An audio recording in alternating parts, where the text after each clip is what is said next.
According to different social media platforms, the economic protests were scheduled to start on 8th May, and this was due to the high rates of inflation and the high prices of commodities. While addressing the media, the KACITA chairperson asked traders to cease fire. To clarify about the activities which were being circulated via social media about the economic shutdown.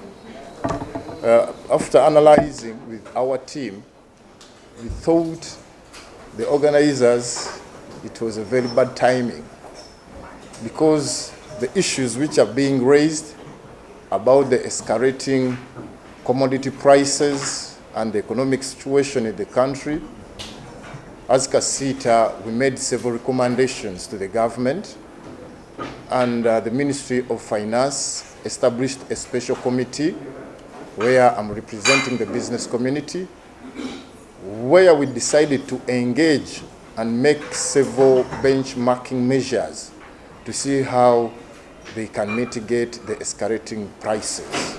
So currently it's being witnessed that some prices have gone down in some commodities. As KACITA, we think now most of our members are worried about fees because schools are soon going to open. So any activity which can affect the continuity and operation of businesses, we think is not called for at this time. He also informed the media that they are working hand in hand with the Ministry of Finance to solve the remaining few problems.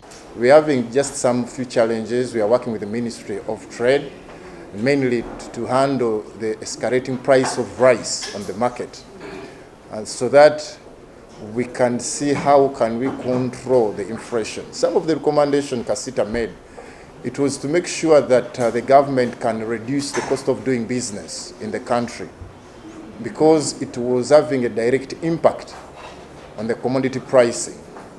And then another recommendation was to make sure that the government can boost local production by availing fair incentives to local manufacturers and add more investment in agriculture, because totally the food prices, when they increase, the inflation, all Ugandans will be affected. Another issue was that can the government invest heavily in rail transport to make sure that the cost of transporting commodities in the country and then exportation, the cost could be a little bit lowered. So which the government has committed enough investment. I hear they are going to do a lot of more renovations about the railway network.